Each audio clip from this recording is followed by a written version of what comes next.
Alright, we're going to do a quick informational review of my Firebox just so I'll have it.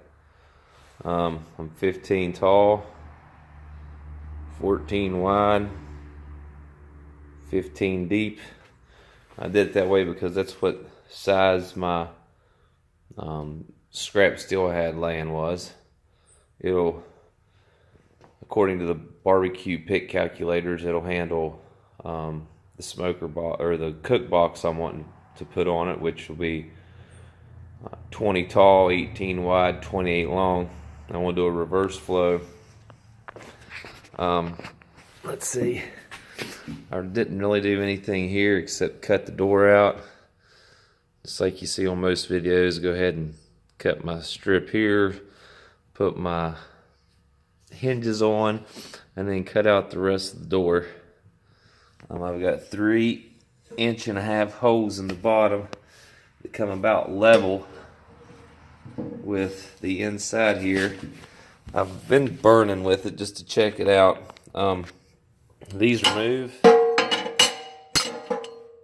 and I'm working on a charcoal box that will slide on these, or I can put these pieces of angle in and make it great. And like I said, my holes are about come in this area here. They're coming underneath and above.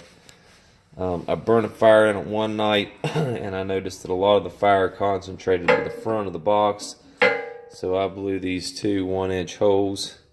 I've got just makeshift bolts in there right now because I was trying to get a burn in it. The back is 8 inches across, comes down 2, and it comes down to here. You got 4 by 8. That's my opening. Barbecue pit calculator suggested that.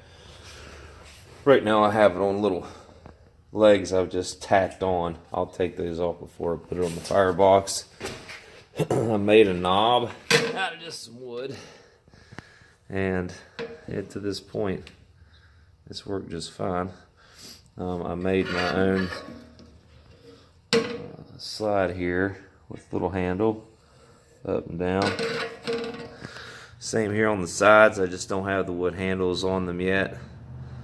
Anyway, like I said, 14 across, 15 wide, 15 deep, or 15 tall, 15 deep.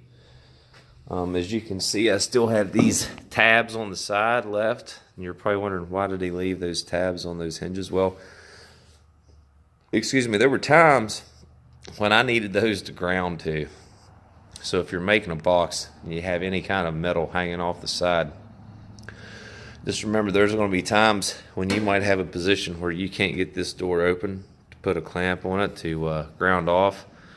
So I have marked my extra. I want to go ahead and cut that off now. I went ahead and burnt a couple fires in this just to make sure that I had the air draft that I needed. It's 1/4 inch steel. I think it weighs 85, 86 pounds. Somewhere right around there with all the everything on it and the angle on the inside to burn fire as opposed to doing charcoal. This is another Eastwood MiG 135 project, along with some angle grinder action. As you can see, I've got the penetration, and I have only welded this on the outside. I didn't do anything on the inside, no welding there. I didn't want to fight with it.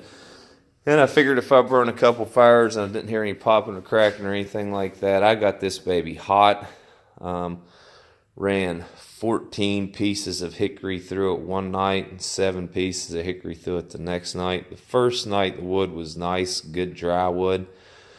Second night it was not so dry wood. It was hissing almost the entire time, but it did burn everything down except for one log, and it chewed it in half, and there was only a little bit left. So Anyway, I don't have much in this. It was all scrap. I don't know, I had a brand new 2-pound spool welding wire, and I still have a little bit left on the spool, so I've got less than 2 pounds wire on this. Next thing we'll do is an octagon burn barrel, or cooker barrel, and we will of course attach it. I want to make it a reverse flow smoker.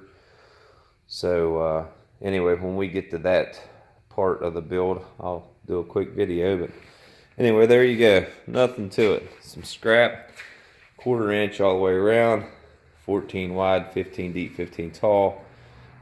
Just used 4.5 inch weldable hinges on it that I picked up from Tractor Supply or Royal King. I forget which one. But it's a burner. She will burn. She'll burn all night. She'll burn hot. I gave it the water trick, and for any of you folks who weld know the water trick, tell how hot something is. If you put water on it and it just fizzes and steams and whatever, sits still, you're pretty warm. When you get water on it and that water dances all over a flat surface, that's when you know you're burning hot. And this thing burns to where it is smoking hot. I was bored, so I made me a little shovel. Made it out of a piece of 2x3 tube, a small piece of rebar. Then I got crazy and made myself a nice little fire poker beater. If you're gonna make one of these, don't put that there. Put it down on the bottom. You will never see probably this thing ever again, but if you would, after today, this will be moved and stuck down here.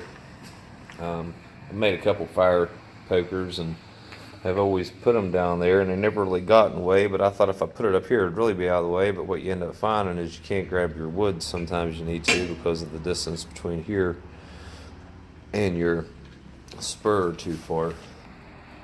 So there it is, quick review of the Firebox. Like I said, 14 wide, 15 tall, 15 deep, and everything's handmade. Everything. It was all steel when I started this process, and just like everything else, just a couple days of fabrication, couple hours of welding, and voila. Hopefully by the end of this weekend I'll have the smoker box finished, or the cook box finished, and I'll do a couple videos of that. So